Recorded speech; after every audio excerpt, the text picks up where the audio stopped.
Welcome to NinonSpeaks. I'm Ninon Rosa, and we have a fabulous guest, but we have fabulous guests on all the time.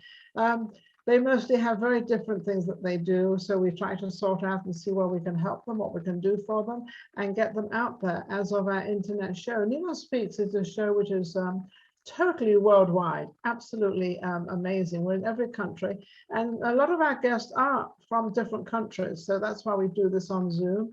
And of course, I've got my wonderful producer, which is Social Media Shows, and her name is Maria Pureza. And we have with our guest today is Yasmin, and Yasmin is looking very lovely. You look amazing. I don't know what part of the world are you in at the moment. Where are you? I'm in New York. Oh, you're up late. It's about 11 o'clock there or something, right? Yes. It's late there. Well, we just had a great big rainfall down here in Vegas. I don't know, it just suddenly poured with rain. I'm looking at it, what's that noise? And it was pouring down with rain, which I happen to love. So is it raining in New York as well? Yes. Well, it's cold and a little bit of snow right now. A little bit of snow. Oh, really? Yeah. Not sticking, but yeah, it's snowing. It drops and it melts. Yeah, exactly. Now, Yasmin is in the, you're in the film business, and you, tell me a little bit about what you do. You do animation, don't you? Yes, I am an animator, but I also direct and produce documentary films. I specialize in hybrid documentaries, so using animation, hand-drawn, mixed media, motion graphics animation, and archival footage, all in combination to make mixed media documentaries.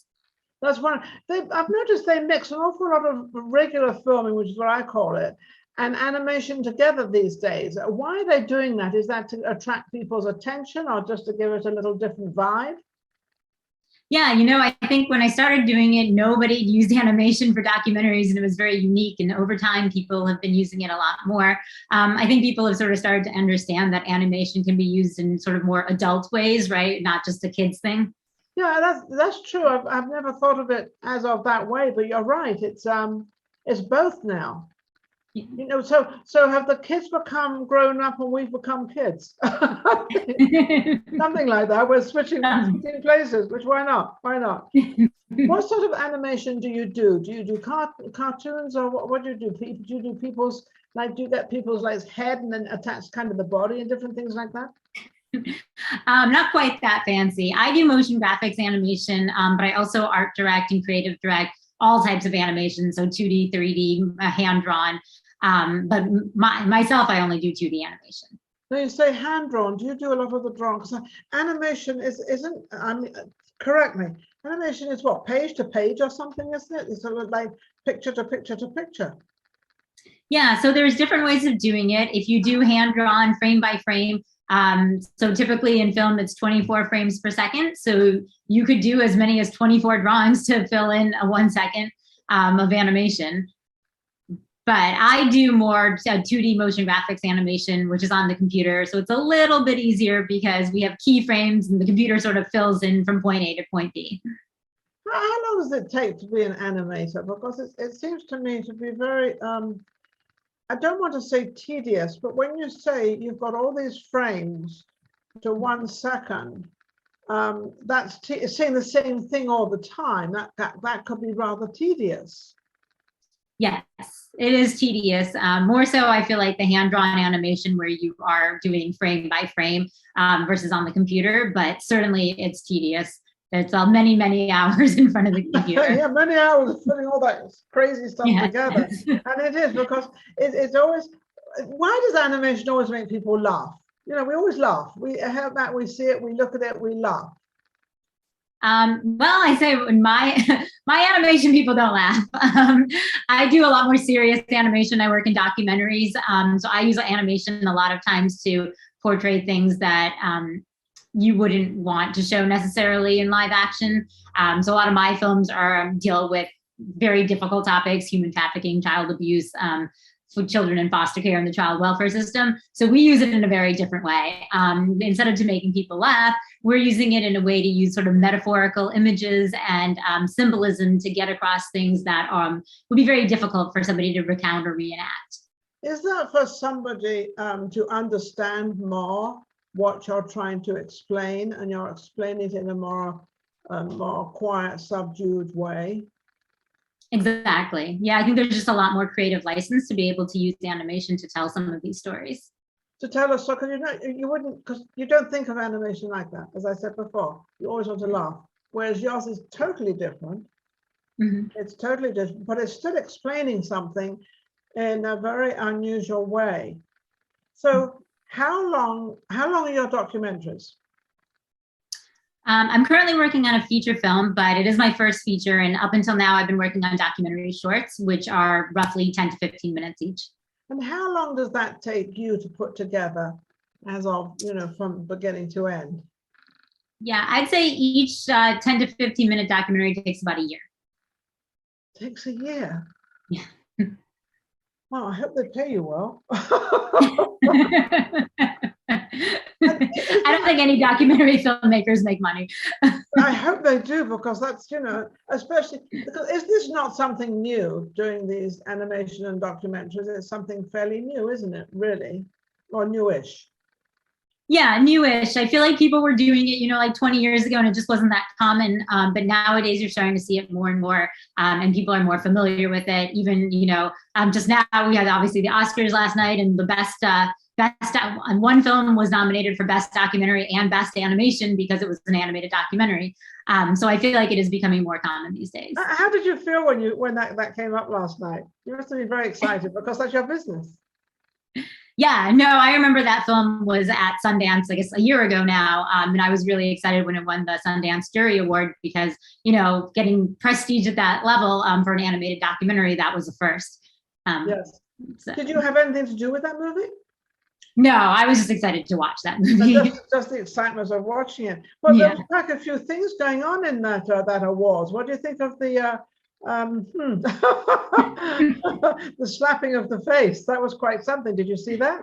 I usually don't watch any of the award shows. I usually just kind of tune in online and find out who wins. So I am not going to comment on it.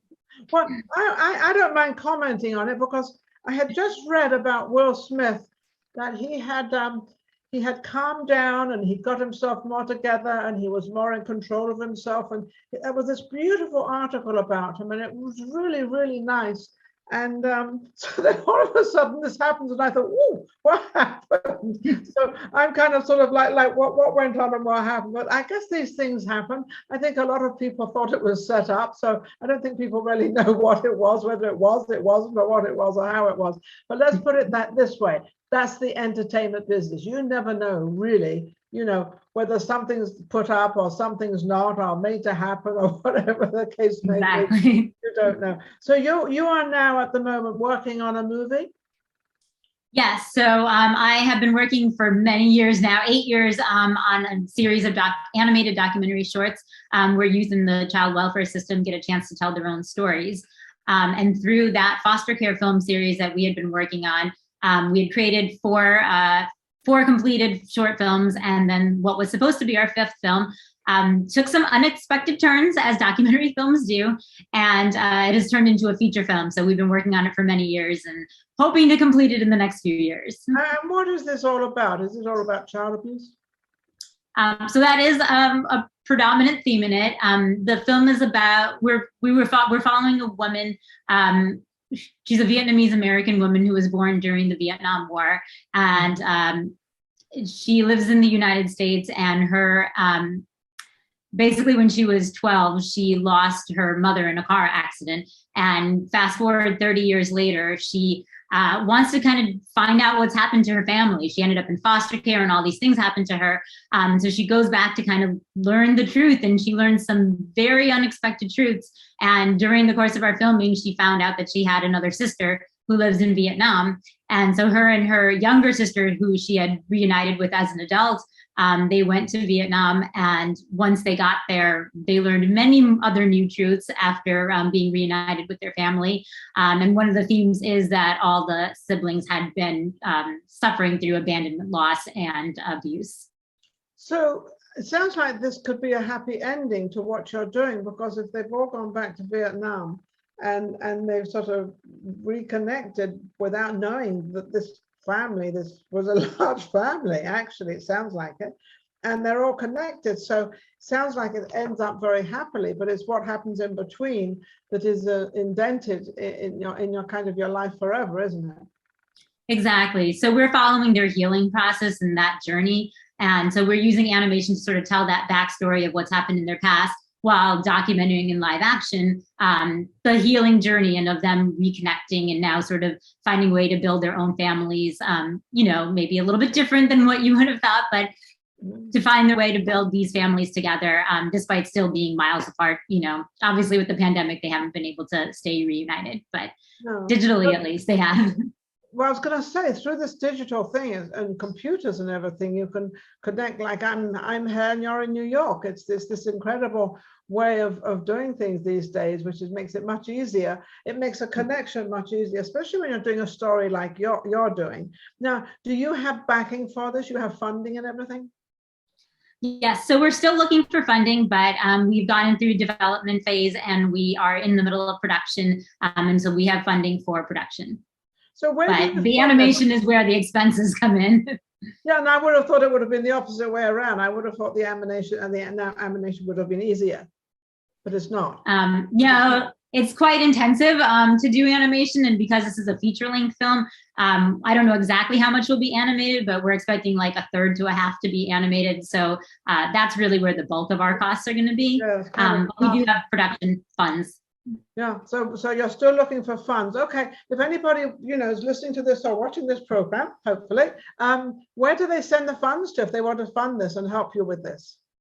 Well, this film, like I said, it was born out of our foster care film series. So currently the website is fostercarefilm.com. And over there, you can find out information about the full short film series as well as the feature film. We are going to be launching a separate website for the feature film soon, but for now, it's all under fostercarefilm.com. Oh, that's wonderful. What made you get into this? I mean, did you do this as a child, or did you decide to suddenly do this when you were in school, or how did you get into this? Yeah, so as a kid, I remember watching Disney movies and being like, I'm going to be an animator one day. Obviously, my animations are very different. They're not really Disney style. But for the last, oh my gosh, must be almost 15 years now, I've been volunteering as a child welfare advocate with a national organization called CASA, Court Appointed Special Advocates. Oh, CASA, they have a place in Los Angeles, don't they? Yes, yeah, they do. I filmed there many years ago. I did a film. Oh. I had a show called Voices of Tomorrow. And I went there 2 or 3 times and I filmed it. It was the most beautiful place, beautifully done. And the way they take care of the kids, absolutely incredible. Oh, nice. Yeah, I don't know much about the Los Angeles chapters. There's chapters all over the US. Yeah. I work with the New York City one and specifically the Brooklyn one. But, through that, I've gotten to just do so much in the child welfare world and learn so much. And I felt like these youth did not have a say in their own lives and nobody really listened to them. And so I thought through the techniques that I know, which are storytelling and animation, I would be able to give them a voice. That's amazing, because I did the same thing. I interviewed children from 11 to 16, 18. And I did it. I did so many. I had 400 or 500 shows I did. And I did it for 16 years. And I gave what I felt was the same as you felt. I felt the children, they don't have a voice out there. No one's really paying attention. And they need to have a voice. They need to just, they're kids and they're learning. And it's up to us, especially until they're 18. It's totally anybody. It's up to us to take care of them. We don't seem to be doing too good a job, are we? They could definitely be a much better job. The child welfare system has a lot of challenges currently, and yeah, it needs a rehaul. It definitely needs a rehaul. I think we need to get together a little bit with, especially with the older generation, because they have a lot of time on their hands, and they also have a lot of knowledge because they've brought up, their own children, and then they've been grandmother to their children. And so I think that we need to, and I think that what you're doing, will this help people understand what's happening out there when you eventually get this out? Yeah, so with the short films, we've done a lot of educational stuff. We've gone to conferences and colleges and community events around the nation. Obviously, that was pre-pandemic. Now we've been doing them all virtually, but we're hoping to get back to in-person events soon. But we've just been traveling around, and we have either local people from the community who work in the child welfare world coming and speaking at our events, or we have our film subjects coming and speaking. And I think that gives a way for people to connect. They watch the film and then they hear from the film subjects and they really start to understand what these youth are going through. We've had people who come to us afterwards and maybe they're a foster youth themselves and they're inspired to go on to college or whatever it may be, or they're, somebody who's been thinking about being a foster parent or being an advocate. And we hear them tell us that like they're inspired. And in fact, at one of our screenings, it was of our third film, we had somebody come in with her foster baby in hand. And she said she was at our first screening of our very first film when she was just thinking about being a foster parent. And so to fast forward like 2 or 3 years where she actually was one was amazing. That is amazing. So when you get that, when you understand that's going on, that must make you very excited, because I can tell you have a heart for children. You have a heart for, it's like this war that's going on, all these children. I mean, this must break your heart when you hear there's so many children on their own and orphans. I didn't realize there was that many orphans there, an awful lot of orphans. And why? Do you understand that? I understand some of it in terms of like globally, unfortunately, it's just a huge global issue. But yeah, I definitely feel for the children in the Ukraine right now. And I'm really hoping that, I think the work that some people have been doing, that staying there and taking care of them is truly amazing. And like, I know I've donated to some of those organizations and I hope other people are following that story and helping them again as well, because, it's just really hard that these people who are there and they don't want to leave. I mean, they need to leave for themselves, but they can't leave because they have all these children who nobody else will take care of. And, it's really amazing that they're staying and helping. It is amazing that they're helping and how they want to stick to their country, to the Ukraine, and stay there and help these children. And of course, all the men, they're obviously, doing the war things. And then the mothers and the children have no idea what's going on.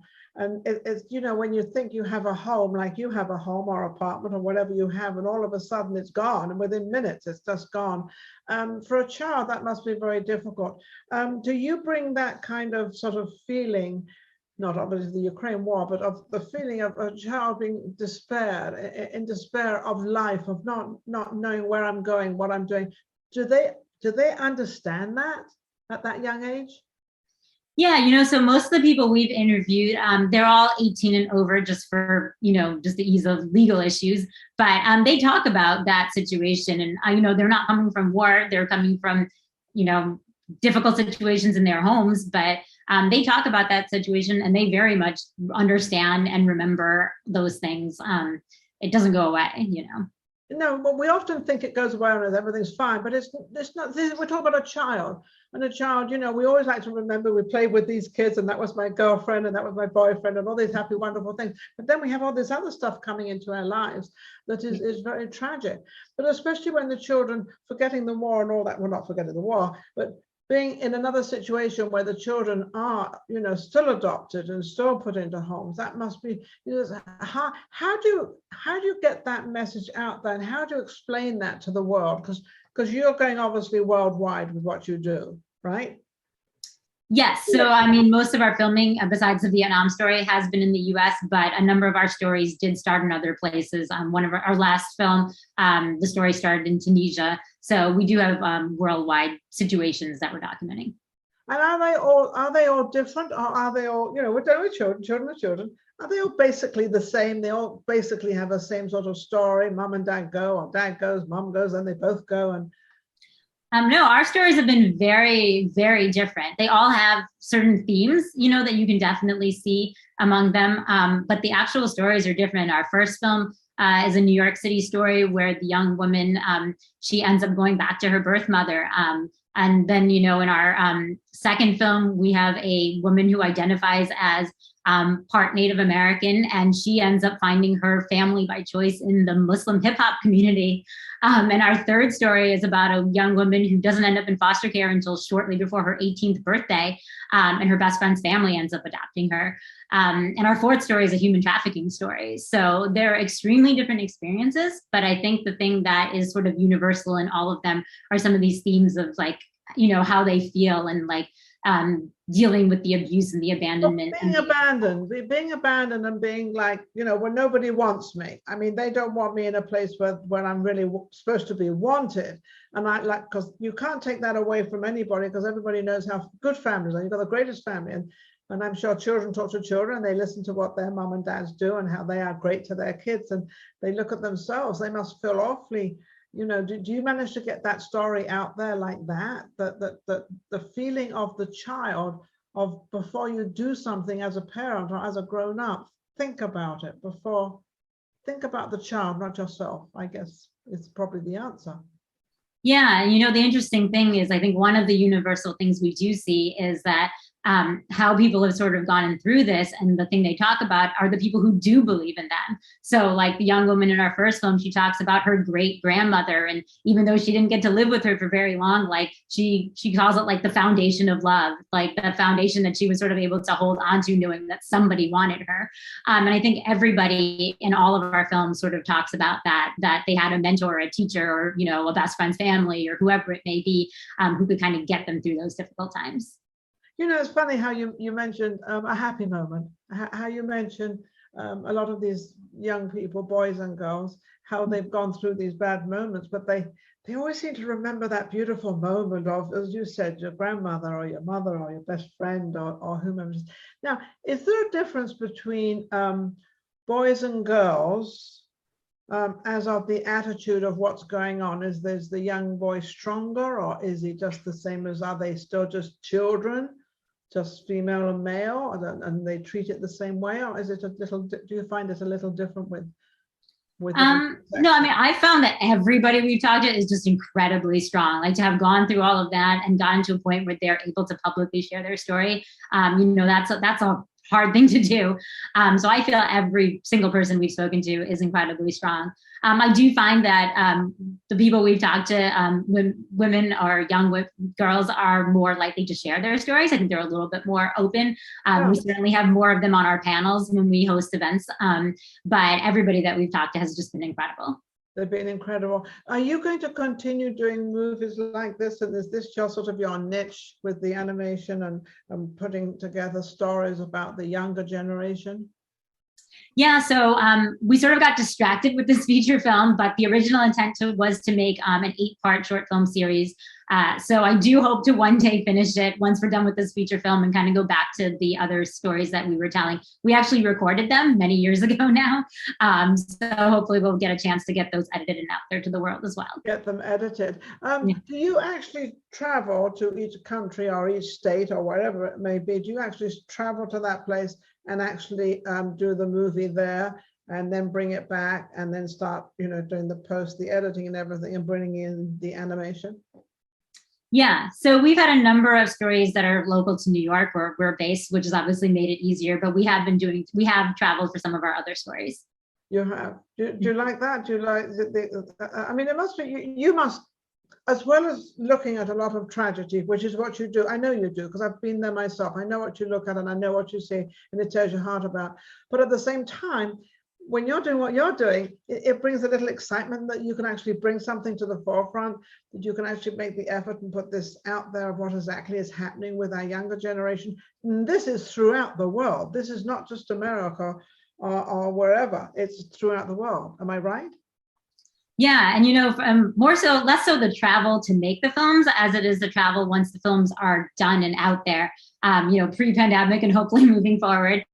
Yeah. A lot of what we did was touring and taking the films to various communities that needed it most. So one example is the Annie Casey Foundation, which is one of the leading child welfare organizations. They had funded us to do a tour in Texas after Texas lost. Texas had gotten sued by the federal government for some of the issues that they were having with their child welfare system. And so we had an opportunity to go out there and do a tour around Texas with our films and just bring the films and bring our speaker, our film subjects, as well as the local foster youth who are in those communities, bring them all together and host panels and host events at colleges, at adoption events, at just all sorts of places around Texas, and get a chance to really connect with those communities and see both the differences and the similarities, you know, no matter whether you're growing up in the foster care system in New York or Texas or California or wherever it may be. So it's all very similar, because you're still a foster child, you're still out there, you're still, because I know there's a very large problem when the child is 18. As soon as the child is 18, they're kind of put in the streets. And I know that because I've seen it so many times, and I've actually filmed a couple of those. Do you ever deal with children over 18 that get kicked out of all these homes because they're not going to get, the welfare's not paying with them anymore? They don't pay for their room? Absolutely. And certainly, my own work with CASA, I'm very familiar with these stories.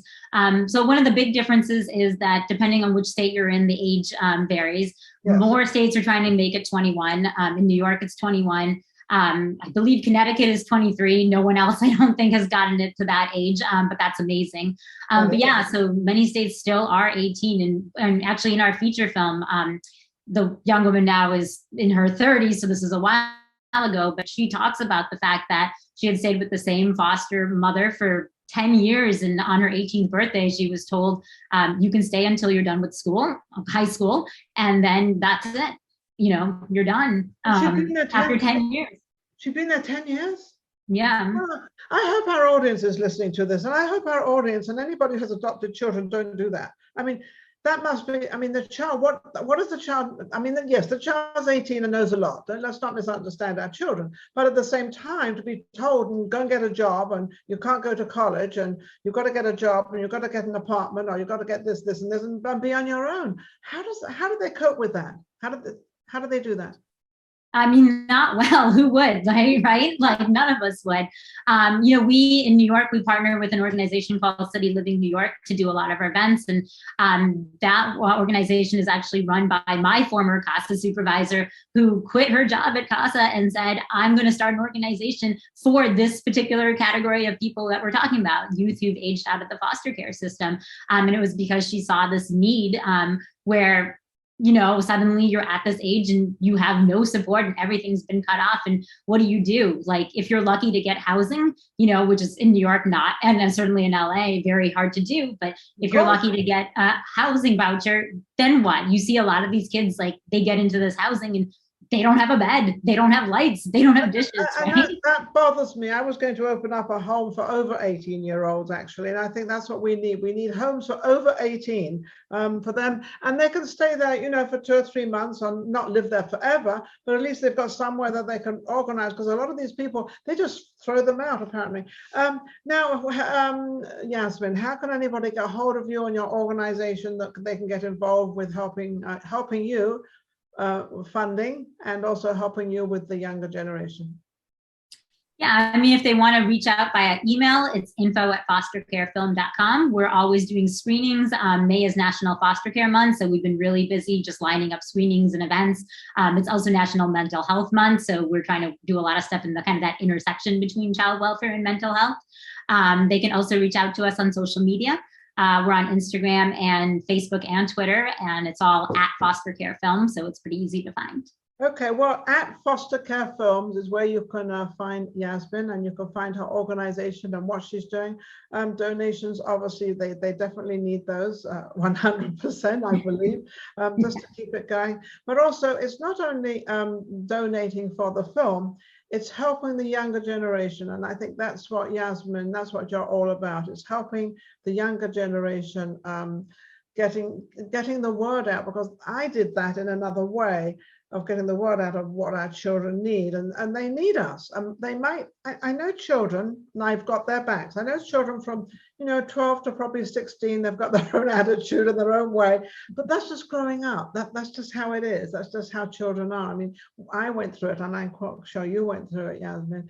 But I want to thank our audience out there for watching NinonSpeaks, and this has been amazing, giving a platform for our younger generation.